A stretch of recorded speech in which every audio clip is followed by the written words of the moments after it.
As-saniyatu, faedah yang kedua, riqqatul qalbi wa sifa'uhu, lembutnya hati dan bersihnya hati.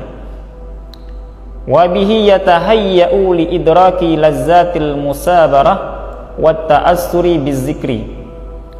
Dan dengan sebab itulah hati ini siap menerima untuk mendapatkan lezat musabarah. Lezat musabarah ini adalah lezatnya kita bermujahadah dengan Allah. Mungkin kalau kita tidak punya kelembutan hati, ketika kita berzikir sebanyak-banyaknya yang ada hanyalah capek dan lelah. Tapi bagi orang yang sudah bersih hatinya, orang yang sudah lembut hatinya, ketika bermujahadah apakah lewat berzikir ataupun lewat baca Al-Quran, yang dia rasakan bukanlah kelelahan, malah ketenangan, kelezatan. Wa ta'assuri bizikri, dan mendapatkan satu faedah dari berzikirnya, gara-gara hatinya sudah lembut. Ketika seseorang hatinya sudah lembut, maka akan berbekas dari zikir yang dia baca. Berbeda halnya ketika seseorang membaca zikir dalam keadaan kenyang. Seseorang yang membaca zikir dalam keadaan kenyang, apalagi zikirnya secara sir, secara suara yang kecil, ini hanya akan membuat kita ngantuk, ketiduran. Nah, ini gara-gara hati kita belum lembut. Wa ta'assurul qalbi bilazzatil munajati amrun wara'a taysiril fikri waqtinasil ma'rifah.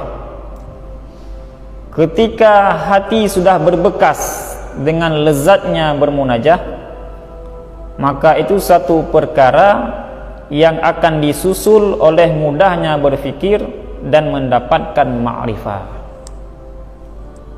Jadi ketika hati kita sudah lembut, hati kita sudah bisa merasakan lezatnya bermunajah, curhat dengan Allah Subhanahu wa ta'ala, maka akan muncul faedah-faedah yang lain. Salah satu di antaranya adalah akan mendapatkan ma'rifah dan akan mudah dalam berfikir. Sehingga Imam Junaid Al-Baghdadi rahimahullah berkata, yaj'alu ahaduhum bainahu wa baina sadrihi mikhlatan minat ta'am wa yuridu ay yajida halawatal munajah. Salah seseorang daripada mereka itu menjadikan di antaranya dan di antara dadanya satu keranjang daripada makanan, dan dia menginginkan untuk mendapatkan manisnya bermunajah. Maksudnya seperti ini.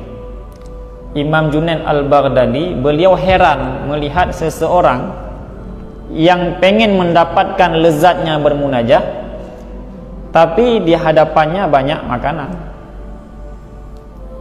Ketika ingin salat tahajud, di samping kita ada berbagai macam makanan, ada pop es, ada batagor. Nanti setelah tahajud 2 rakaat kita minum, nanti kita makan. Jadi orang yang seperti itu ingin mendapatkan lezatnya munajah, maka Imam Junaid Al-Baghdadi heran kepada orang yang seperti itu.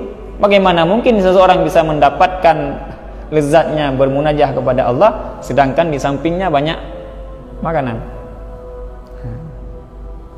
Sehingga di dalam suluk, mungkin di beberapa pondok itu ada yang mengadakan suluk.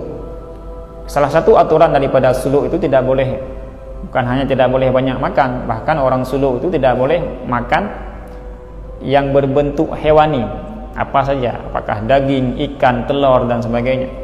Tidak boleh makan yang berbentuk hewani, hanya dari sayur-sayuran saja. Itu faedahnya supaya mereka bisa mendapatkan cahaya ma'rifah. Bukan dalam arti kata ini sudah diharamkan makanan-makanan yang dihalalkan oleh Allah, sebagaimana tuduhan beberapa orang yang mengatakan dalam suluk itu sudah menyimpang daripada agama karena mengikuti ajaran-ajaran Yahudi, mengutip ayat Allah Subhanahu wa taala, fayuharrimu ma ahallallah.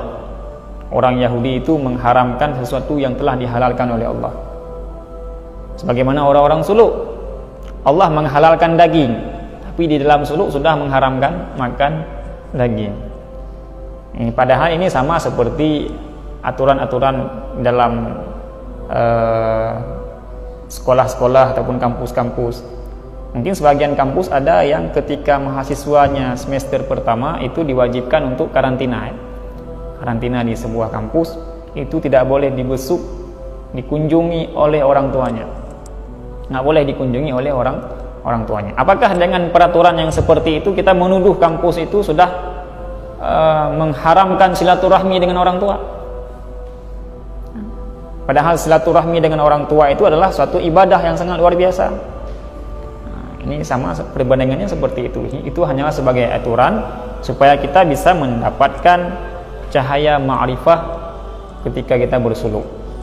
Begitu juga dengan hal ini, faedah daripada lapar supaya hati kita lembut, dan ketika hati kita lembut maka hati ini akan siap mendapatkan cahaya ma'rifah daripada Allah.